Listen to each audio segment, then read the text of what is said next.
ganitong trabaho, napakadelikado. Kaya wag natin ipagmaliit yung ating mga kasama o ating mga kapwa-tao na nagtrabaho sa construction dahil.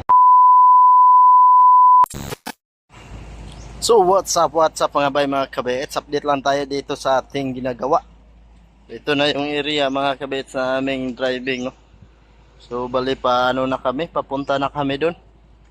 Pabalagbag na kami sa ilog, ayan na yung mga seat pile. Patuloy natin ang ating ginagawa dito mga bay mga kabets, napakadelikado na trabaho na to. At saka ano pala, yung kasama natin kahapon, dalawang kasama natin, dalawa talaga yung muntika ng nadisgrasya. Yung isa kasama natin naipit yan sa mga bakal na yan. Kumalas yung kable kaya buti na lang hindi na bali yung kanyang paano. Napaka-laki at saka napakahaba ng mga bakal na yan mga bay mga kabits. At saka napakabigat. Nag-slide yung bakal dyan. Tapos sa baba siya, sinabi ko sa kanya na dapat sa susunod huwag kang magkumpiyansa, huwag kang magpwisto sa baba, baka magdulas na naman yung mga bakal dyan, maipit na naman. So dito pala sila, ayan, dito sila pumapatong at saka alalayan nila itong mga bakal na ito mga bay. Ayan, so dito sila dadaan para i-shoot dito yung mga bakal. Ito na yung mga bakal, oh. Tapos napakadelikado, gumagalaw-galaw pa. Yun. Ito yung taniman namin mga kabits, pati sa kabila. Pangalawang araw sa aming full operation mga bay mga kabits. Ayan. Bali pa ikutin natin yan hanggang doon. Balik na naman doon para gawin naming kapirdam sa aming panambak mga bay mga kabits. So dito. So yun. Kailangan talaga dito doble ingat at saka kinabahan din tayo sa ating kasamaan. Basag yung hard hat niya, tinamaan ng bato. Kasi yung bakit din, may mga lupa at saka bato. Kasi yung pag nagtrabaho tayo, yung mga lupa dyan pala, tambak natin dito. Tapos hindi natin maiwasan yung bakit sa bako na, yung bako na green o blue. Parang green naman yan. So, yan ang naka-assist dito. Tapos sila sa baba, kailangan talaga sila sa baba ng bakit. Kasi ito mga kabit, kailangan dito ipasok to. Ayan ito. Kailangan talaga nag-lock, oh, kita nyo. Yan ang napakahirap. Ito yung talaga napakahirap na trabaho. Pwede silang maipit. Kaya doble ingat lang tayo at saka kung ano pa lang ano. Buti na lang may hard hat yung ating kasama. Basag yung hard hat. Diretso laglag sa ilog yung hard hat. Medyo ano daw siya, nahilo daw siya sa pagbagsak ng lupa na may halong bato. Yung panambak namin kasi may halo tong bato mga kabits para hindi gaano malambot, no. So tara, tuloy tayo sa ating ano. So lagi natin tatandaan pag ganitong trabaho, napakadelikado kahit anong ginagawa. Talagang dasal muna bago trabaho para proteksyonan tayo sa ating Panginoon Diyos. Kahit sa mga nangyayari mga kabits na yung dalawang kasama natin muntikan ng na disgrasya. So pasalamat pa rin tayo kasi walang nangyaring masama sa kanila. Yung isa naman hindi na bali yung paa, tapos yung isa sa hard hat lang tinamaan. Ka hard hat kasi yung sila mga kabits, kaya napakalaking bagay talaga yung hard hat, lalo na pag ganitong mga trabaho. So yun, sa mga nagtrabaho pala dyan ng mga delikadong trabaho, iwasan nyo talaga na tanggalin yung hard hat habang nagtrabaho kasi hindi natin alam kung kailan ang disgrasya, kaya mas mabuti na safe tayo palagi, no? So yun, ito yung mga bakal na ating bubuhatin mga kabit mga bay. Ayan.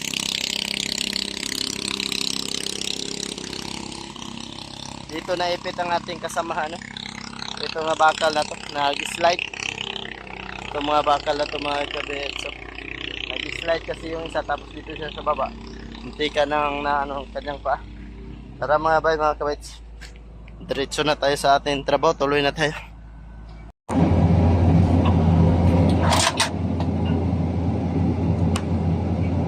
Yun na mga bay, mga kabit, sinalian na naman ang ating kasamahan. ang mga seat pile na ito mga kabits para atin ang liliftingin. Ayun. Tuloy-tuloy dito sa aming kaganapan. Pangalawang araw sa aming cooperation dito mga kabits hanggang matapos na yung mga hanggang sa kabila. O wala na tong atrasan. Ito na talaga yung trabaho na hinahanap namin kahit napakadelikado, talagang buwis buhay para sa pamilya, no? Kaya yan talaga tayo bilib sa mga pusong Pinoy at talagang lumalaban sa trabahong buwis buhay para lang mabuhay ang buong pamilya mga kabits. Kaya proud din tayo sa ating mga kasamahan. Ayan, yung na-assist pala dito, yan ang tinamaan kahapon ng bato sa ulo mga kabits. Buti na lang may hard hat mga to, kaya kahit pa paano nakatulong yung hard hat, no? Yun.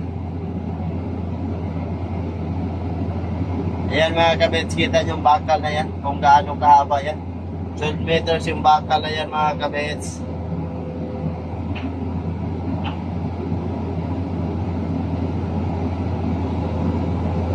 Ganyan kahabang mga bakal na yan mga kabits, no? Yan.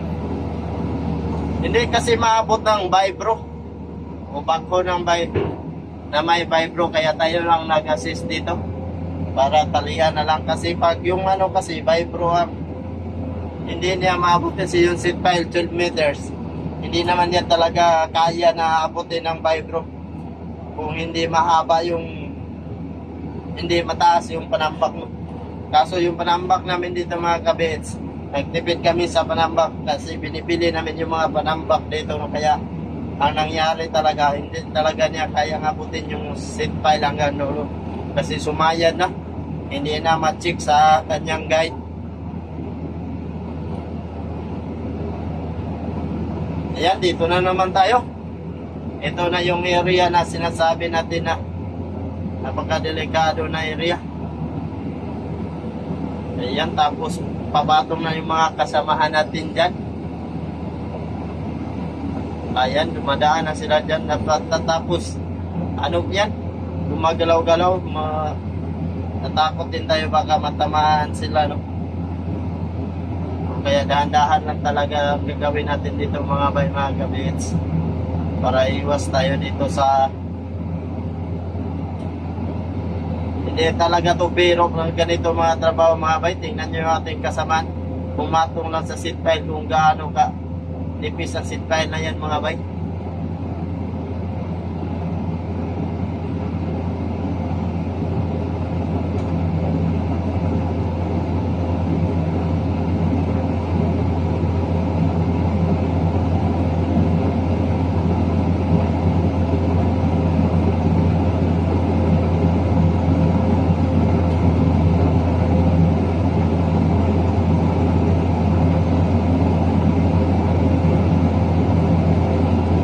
Talaga dito serious at saka focus talaga sa ginagawa.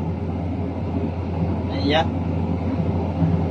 bagay ilog naman yan ang nandyan sa baba mga kabits, pero talagang ano lang din, nakakatakot yan. Pag hindi talaga buong loob mo dyan sa trabaho na ito, baka ayaw ka dito mga kabits. Kaya saludo tayo sa ating kasamahan, talagang palaban din sa ganitong trabaho, napakadelikado. Kaya wag natin ipagmamaliit yung ating mga kasama o ating mga kapwa-tao na nagtrabaho sa construction, dahil pag wala ang construction worker, wala tayong madaanan na tulay, wala tayong madaanan na kalsada, wala tayong building na matitirahan. Kaya proud construction worker, no?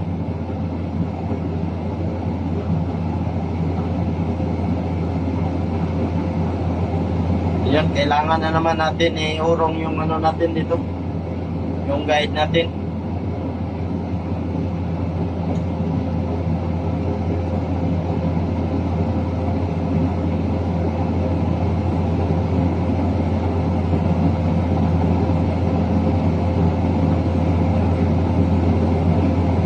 Dito na mga kabits.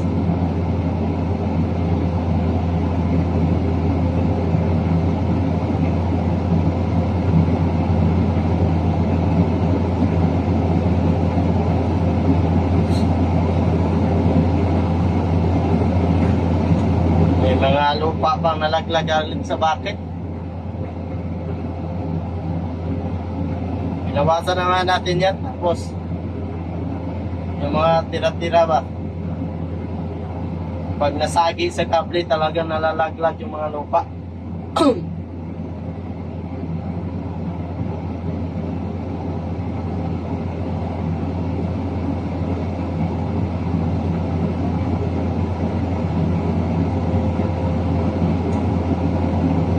Yun, sa wakas pumasok din.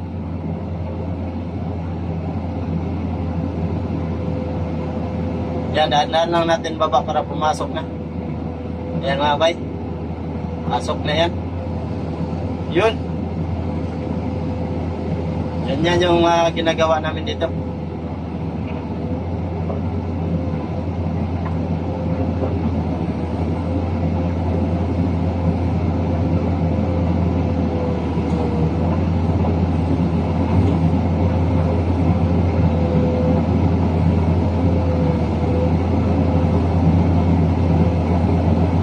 Tapos tambakan lang siguro natin to sa harap kasi wala na.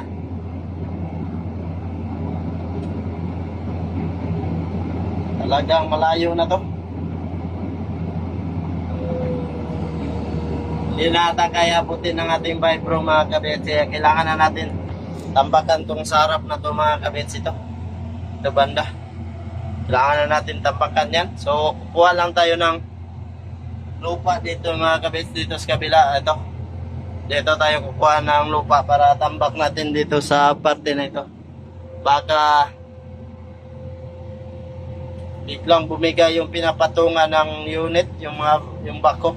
Mabigat pa naman yung bit-bit sa hilo na bako na ito mga kabits. Ayan, yung may vibro. Mabigat pa naman yung vibro kaya tambakan lang natin.